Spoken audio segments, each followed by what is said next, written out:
Um, but yeah, the other thing was the book was compelling, but the things that were explained in it were compelling as well. But the last like 4 chapters of that book are like ungodly exposition heavy.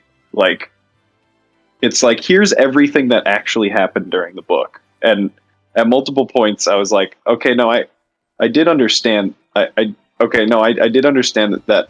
Okay, no, you don't have to. Okay, we're still.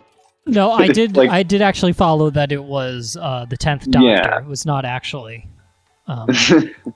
Yeah, they questioned Barty Crouch Jr. for like, I mean, because it's an audiobook, like there is a linear timeline to listen to it, and it felt like it went on for a fucking hour and a half. And I'm like, I understand like that he was a big part of this, and Dumbledore doesn't have to like have him relitigate the entire plot of the book from his perspective.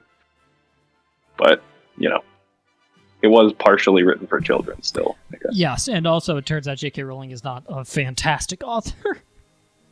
Like, I'll definitely give her props that, well, I shouldn't say that. I will give the books props, at least, that I do think they're interesting. Yeah, they're definitely entertaining and engaging. Yeah, like, I think people take a giant dump on them in retrospect because of how horrible she is as a human. Uh-huh. But books themselves, they're pretty alright. They have their faults, for sure, but... And I think that was largely, just one of them to me, pacing-wise. Largely, they get better over time. Like, I think 3 was a peak, and then 4 or 5 are okay, and then 6 was another peak, and I remember liking 7 a whole bunch. Mm-hmm. Granted, I was 12 or whatever. I was 12 when the 7th one came out, but still. Yeah, I'm certainly... I mean, you know, the movies being my only point of reference, it is kind of like shocking to get the full context for a lot of stuff. I already explained that a lot with the third one. Yeah, and being like, I understand why you had problems with the movie now. Yeah, it's like, wait, there was a lot going on that made me actually like give a shit about anyone. Yeah, it didn't translate into the film at all. Yeah. Did I just like randomly put up a Valstrax? No. Is that what we're doing? No. What are we doing? Kadaki and Arathalos? Oh yeah, I put this one up randomly, but anyway. So yeah, like there was just a whole lot in this one that was like utterly absent from the film. That was kind of like, huh. Like the film, I remember kind of liking it, but I also remember that being the first one that Owen, you specifically were like, wow, that was not like what happened in the book at all. Yeah. And to be fair, I think that's still the longest Harry Potter book, isn't it? Yeah, it is. Like it's got a lot in it. The fourth one. I think 5 is longer. Oh wait, that's right. Yeah, that's right. 4 was definitely the longest at the time. Correct. Because the first 3 were not long at all. Which is, I think I only heard that the 5th one was the longest one, like kind of recently, and I'm like, oh my god, it was. Yeah, they really Umbridge is in there entirely too long. I'm like, that was the film that I was like checked out of for most of it, and that's the longest book. Yeah. But I'm sure it's a little more compelling in writing. Like, but I think that the Dumbledore's army stuff, which is a not insignificant portion of the book, is always pretty compelling. Yeah, a lot of stuff. Yeah, like just there's some really good Fred and George in that. I forget, in the movie, do they make a big deal about like Voldemort spying on stuff through Harry? Oh yeah, that's oh wow, no. I don't know about that at all, so I'm going to say no. Yeah. Like, okay. I was going to say that was a big part of like the middle of 5. Was that one? Is like he is taking one-on-one lessons with Snape. Yeah. Gotcha. Oh well, I remember that. That wasn't in the 6th one. I think they might carry over into the 6th a little bit, but then he's okay. No, I do remember that he was trying to protect his mind with charms and stuff or whatever. Yeah, because like Voldemort was like kind of spying / kind of controlling him, I think, right? Something like that, yeah. It was like only when he was sleeping, though. It wasn't like just straight up mind control or anything. But yeah, there was just a lot of stuff with that graveyard scene in that Yeah. was just not really in the film. Like, I think the only part that I really think was totally intact was maybe like the second task where they have the mermaid thing going on. Which is like So I'm by like, far okay, the that- least interesting task. honestly, yeah. He has to drink But the I'm like- kiwi. I'm like, this is pretty much what it was like in the movie. Yeah, but also like in the movie they completely like hamper Neville's involvement. Yeah. Like Neville just shows up last minute instead of like it being a whole thing with him and Harry like getting to know each other. Well, no, Yeah. that's not in the book at all, actually. Is it not? I thought like they did a little like. I think that's in the fifth one, probably, because perhaps we were introduced to the fact that Neville's parents are insane because they were tortured for so long or whatever in this Right. one, but Neville really doesn't have a role in this one because Dobby is the one who gives him the gillyweed. Yeah, Oh, instead of right. Hermione. Yeah. So I imagine in the next one there will be some confrontation with the fact that Neville's situation is fucked up. But and get ready for a whole lot of prophecy talk. Yeah. yeah. But yeah, I mean, overall, I thought it was pretty good. It might have been my favorite so far. I don't know. I feel like I like remember, tragic stuff, obviously, but Yeah, and the book does the graveyard resurrection scene pretty well. I remember. Yeah. I remember being Yeah. like paralyzed. I was like, I have to read. I can't Well- stop this. I have to finich this. I know, and I do think it's neutered a little bit by me having seen the movie and just thinking of like Ray Fiennes. Oh, Like- yeah.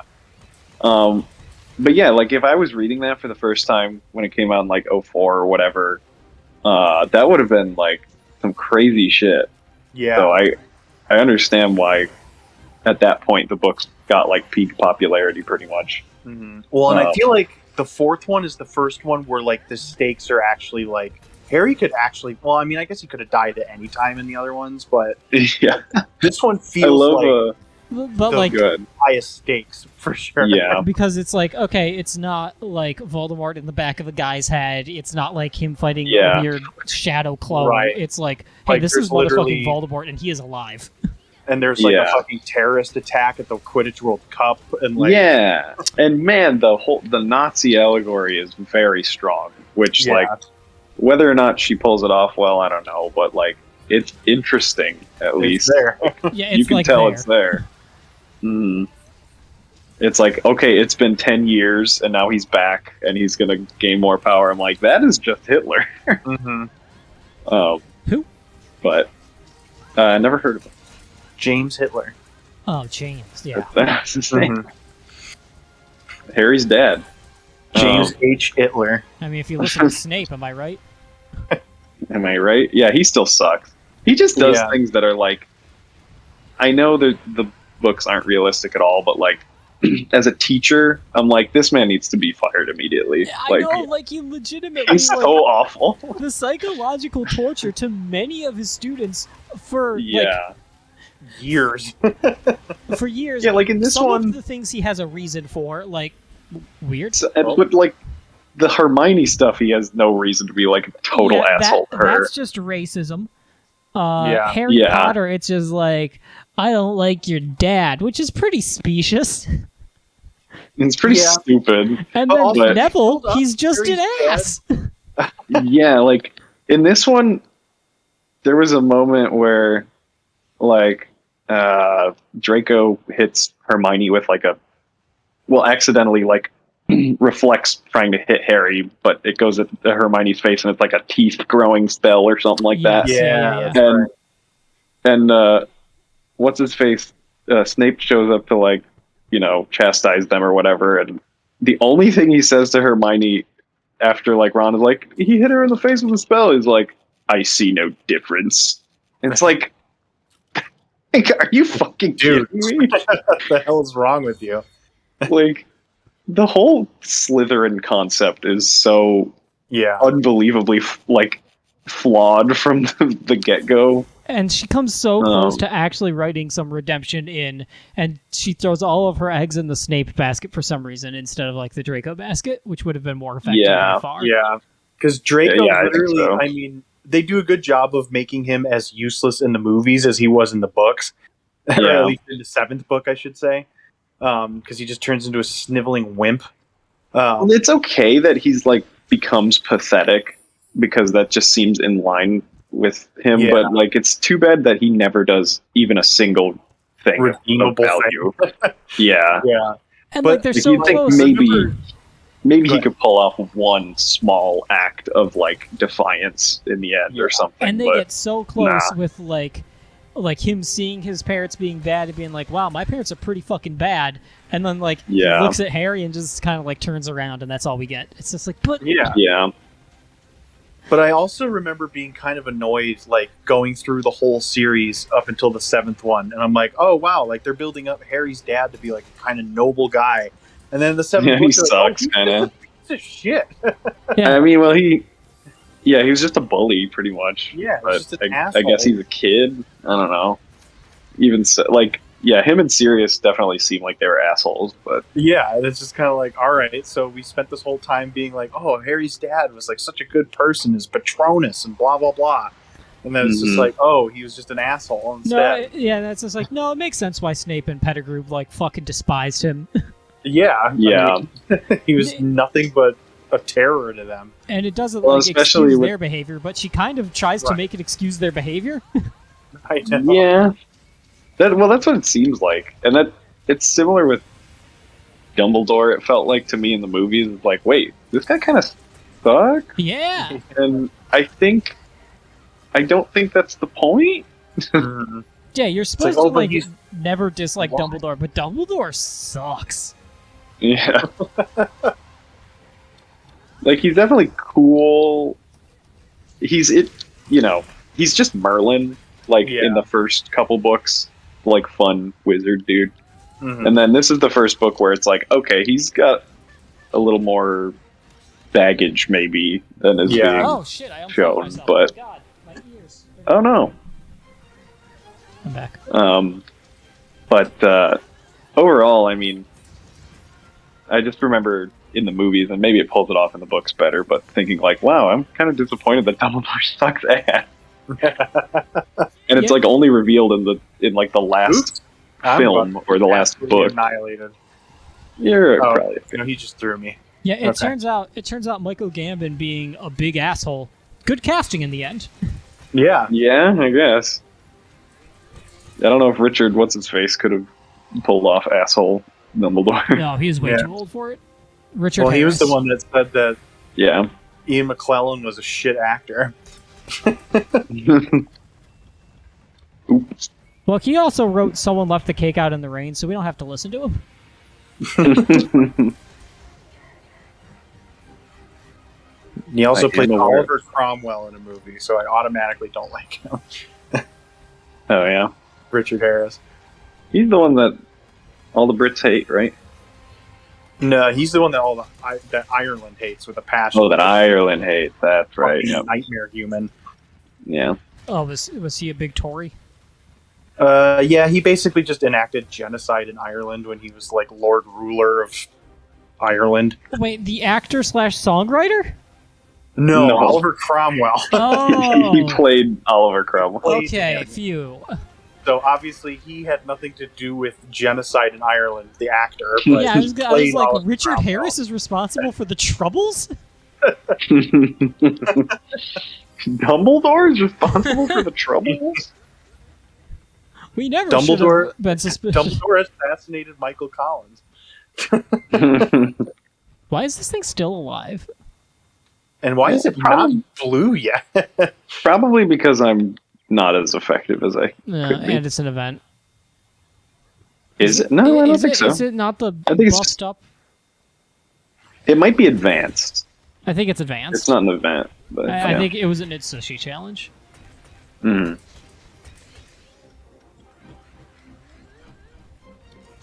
But in that same movie, Alec Guinness plays King Charles I, who I was just like, oh, hey, it's Alec Guinness in another movie that's not Bridge on the River Kwai or Star Wars. Like, Or I know he was in a million movies, but it was just like Lawrence of Arabia. Oh, right, that's right. yeah. Where he's in brown face. And Murder by Death, which I love that movie. I don't know if I know that one. It is a comedy. Is it a mystery? Movie. Yeah. Is Maggie, what's her face, also in that Maggie one? Smith is also in that. Yeah. Yeah. Basically, just a movie that's taking the piss on like major mystery characters. Yeah. So, like, Hercule Poirot, Sherlock Holmes, like a bunch of people, and it's just making fun of them. What about Sherlock Holmes? Peter Sellers, famous for Sherlock Pink Holmes? Panther, is in Yellowface in that movie. Wow. Oh, yeah. White man playing a Chinese man. Was he one of the ones who always did that? There was a couple guys who like always did that. Yeah, I don't think he was particularly known for doing that. It may have just been that movie. Yeah. But who knows? And it was very commonplace back then, so he could have. Mm. There was definitely an The only American part actor that- who was known for doing that a lot. Oh yeah, I don't know if I remember who it was. There's a lot about that movie that still holds up, but there's also a lot that you're like, ooh, this was definitely made in the 70s. Yeah, it's unfortunate to watch films of a certain era. That's for sure. That's what, like, we watched Clue sometime last year. I need to It's like watch a really that. fun, it's a really fun film, and it just like ends on a bad gay joke. And I'm like, Yeah. wow. Well, does it? Because there are like... That's the movie that has like 8 endings. Oh, why? Was it blue? Oh, it was blue for a Oh, little while. Yeah, okay, I didn't even notice. Well, whatever the one that's on streaming or whatever, I think it showcases all the endings in some form and then ends with like the true ending or something like that. Gotcha.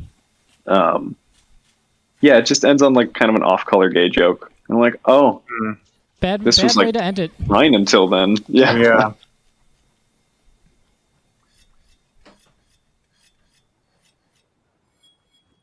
That's like it's funny now going back to like a ton of movies from the early 2000s and you're like, oh my god, this is just littered with gay jokes and like transphobia.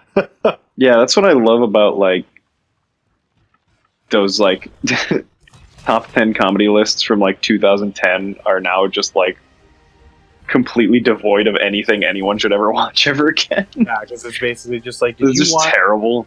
an entire movie centered around transphobia jokes or gay jokes? Yeah. Or like, yeah, that's pretty rough. Oh, Yeah, the transphobia was like real bad yeah, for a long time. especially if Rob Schneider was in a film. Yeah, or Jim Carrey, I guess. Yeah, or Jim Carrey. I mean, Ace Ventura is kind of the poster child of like Terrible 90s transphobia. Yeah, because that was like peak. I kissed a guy, and then he like Yeah. vomits and then burns his clothes, and then like a fucking Family Guy joke, basically. yeah, Guys, then I the love whole- comedy and jokes. Yeah. the whole like crux of the ending of the movie is that they got like gender reassignment surgery, and that's like gross and disgusting. Yeah, yeah, like, and they're of course like a gorgeous woman, like actor, and it's like, what? Oh, that's Like- that's like the entire thing that like Always Sunny is making fun of. Like there's a character who is just, you know, she's a woman who works out, and like there's exactly one character who is horribly I was transphobic, and everyone's like, dude, what the fuck is your problem? Yeah, I feel like I No, have that's seen an fine. episode with that character. We also watched some Always Sunny because it was like on FX or something. It's always on Show is FX. very good. Yeah.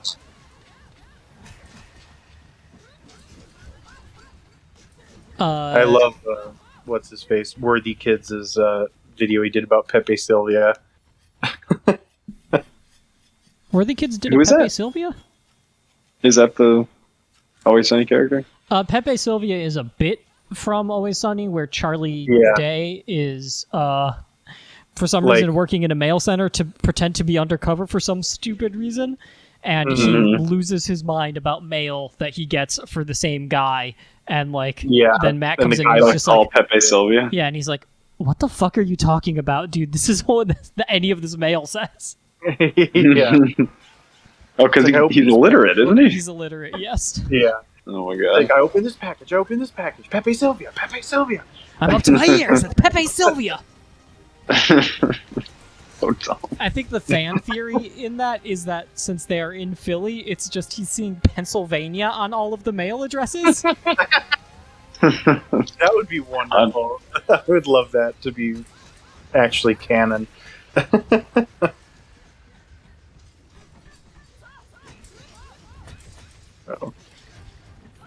Yeah, I think it was like the 2015 season, whatever that is. So I think it's where it started to make the Mac is gay joke into like a Mac is actually gay. Like, no, this is not a joke. This is a man suppressing who he is. Yeah, and like there's an episode where he's just like in a... I think he wears it for a lot of the season, but like just like a really flamboyant mesh t-shirt. Oh, yeah. So is that post-fat Mac back to like actually ripped Mac? Yeah. This is buff Mac again. Fat like, first. And he like he hires like a woman to pretend that she's his girlfriend so he can seem like impressive or whatever, but then they just like sit in a room and put porn on, like, so it sounds like they're doing it or something. And then at the end of the episode, like when they all get back together, they're just like, dude, like whatever. Like, yeah, we didn't think that you were actually dating this girl anyway. What was like, I don't care. Did you ever see the episode where they I forget like what the context was of it, but they like shot for shot remake a scene from Seinfeld? Oh, really? Yeah, and they're all dressed up as Seinfeld characters, except since there's more of them than there were in Seinfeld, Mac and Charlie are both Jerry, and they're just standing next to each other. That sounds so good. It's so funny. Like they're just standing, like they're looking out the window, and like Mac and Charlie are just mimicking each other, both being Jerry. I'll have to see if I can find it so I can send it to you guys. I can't, like, that show is still running. Yeah, that's absurd. It's kind of insane. Like, I binged it all like junior year of college, and then like I didn't keep up with it. So now I'm like, there've been like 6 more seasons since then. That's what. Like I said, the episode I was watching was like 2015. I'm like, this is around when I was aware of Always Sunny, and I can't fathom that there are like 5 or 6 more seasons after it. And like the one thing that I have seen from Always Sunny that is post college is when like Mac like accepts that he is gay and he comes out to his father, and it's just all it is just like touching. 3 minutes of stunning choreography. It's just like incredible of him dance. Like really going hard on stage. Yeah. Okay. Yeah, I have also seen that, but like. I'm not watching the episode. I just saw when it happened because it was kind of cool. Yeah. It's just like in a black box theater with a lot of water. Yeah. We've been Smeckledorfed. Oh, it slid. It cha-cha slid. Oh. Ow. I don't know. I hate how easily I get lost in here. Where have you been? I died, and then I refilled my items. Oh, I forgot you died. Yeah, and now I'm just trying to make it back, but I'm very lost. All right, here we go. I like how it shits out babies and then, like, repels it. Yeah. Mm-hmm. Does the shit baby pull? The classic shit baby pull. I'm back! Well, it's not. And it's leaving. Yeah, now it's running away. Well, then I'm going this way. But you were dead.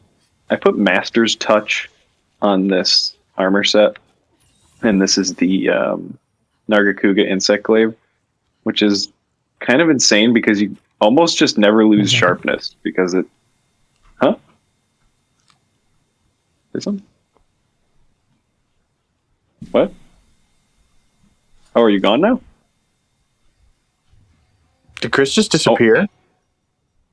He might have said 1 second and stepped away, Oh, okay. but I don't know. I don't know either. Anyway, I have this skill on this weapon that if you get a critical hit, your sharpness goes back up. Oh, okay. So, like, if you know how to use it well, you basically never lose sharpness. Well, I mean, critical hits are just like a percentage thing based on the weapon you have. Oh, okay. So That's what affinity like is. right. Mm-hmm. So right now I have 55% affinity, but I also have weakness exploit, which is like 30 on weak parts. Okay. So my sharpness just kind of doesn't go down. Yeah, I mean, that's From nice. white.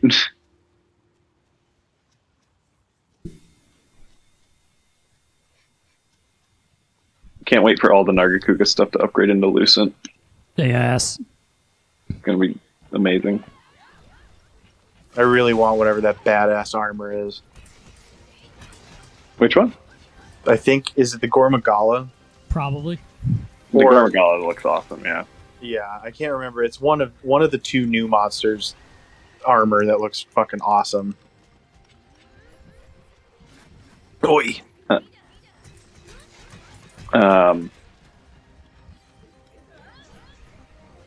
Yeah, I've heard lots of good stuff about Sunbreak so far.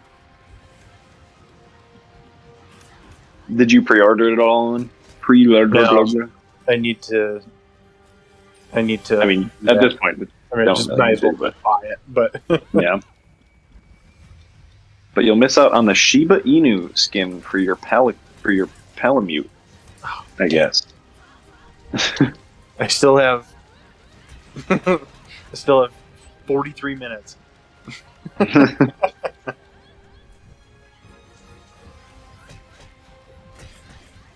Oh, wow. Yeah, that mine said was- it downloaded the data and everything, so it's just about when it updates. Yeah. The video game. It's funny how it's like, I'm checking to see if you are legally allowed to play this game. Yeah, more or less. Like, it's in there, we just can't let you have it yet. Yeah. Nintendo does not want us to let you have it.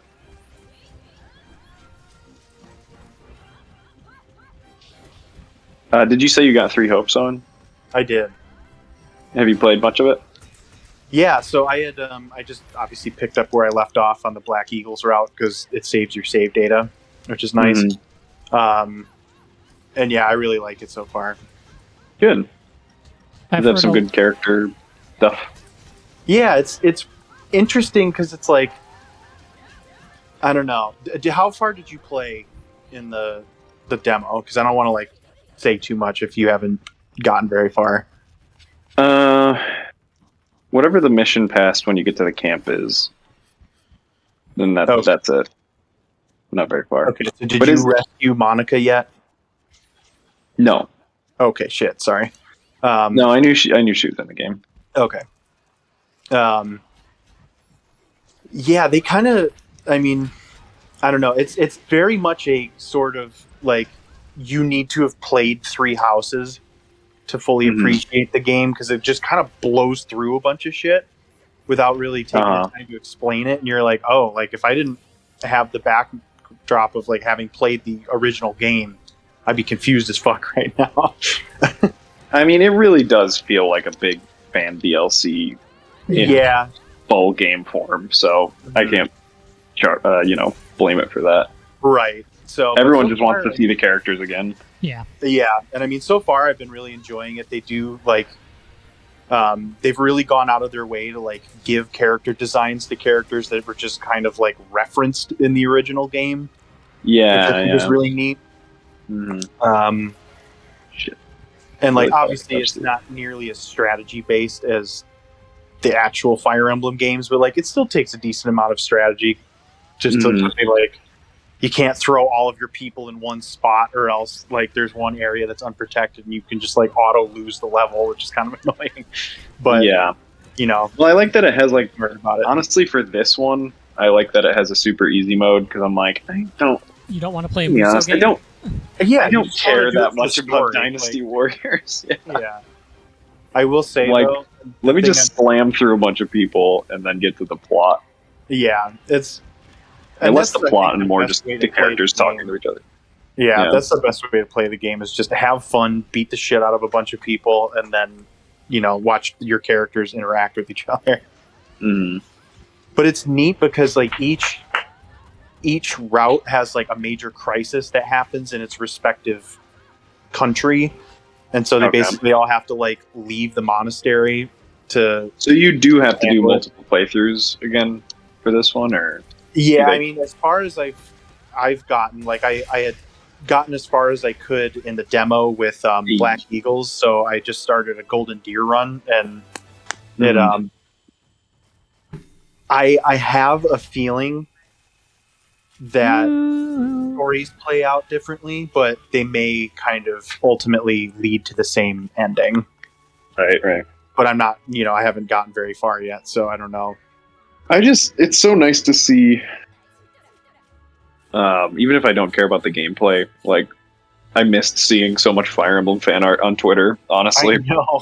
Because I genuinely liked seeing it. Fire Emblem art that isn't just Hubert. Shared from Maddie. Maddie. I don't know if I want to put her on blast. Maybe I won't. Yeah. All right. Maybe I'll just have Chris bleep this part, if need be. But I saw Maddie had liked something from a fan artist, which was just like some really cute fan art of like Hubert, Edelgard, and Dorothea singing, I think, in the choir hall. Mm-hmm. So I'm like, oh, cool. But I noticed that the artist had like the 18 tag on their account. And I'm like, well, that's interesting. And so I looked at it, and Maddie has followed this person, but like the second thing down was just fucking Dimitri eating out Edelgard. I'm like, oh god. And this was on Twitter? Yeah. There's a lot of Dimitri fucking Edelgard. I'm like, they're kind of like siblings. Yeah. Ugh, god, that's so gross. It was well drawn. Well, yeah. I'll give it that.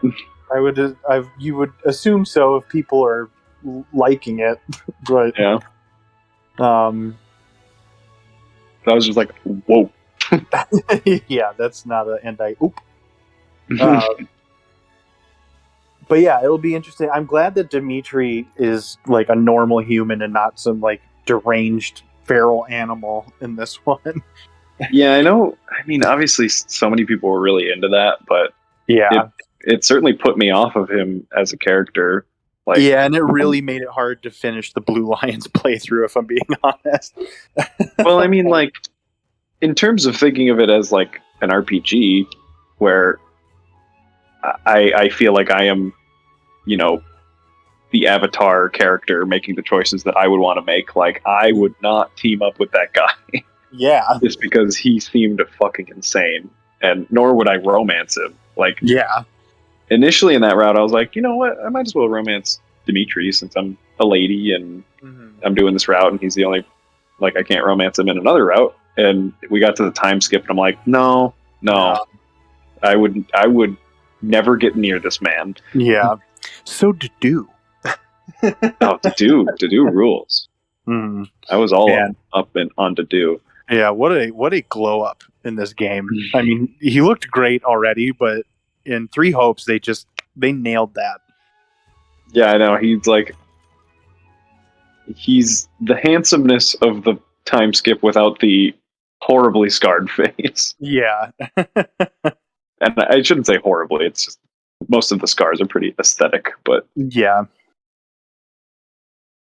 But he just looks less like he was thrown through a wood chipper.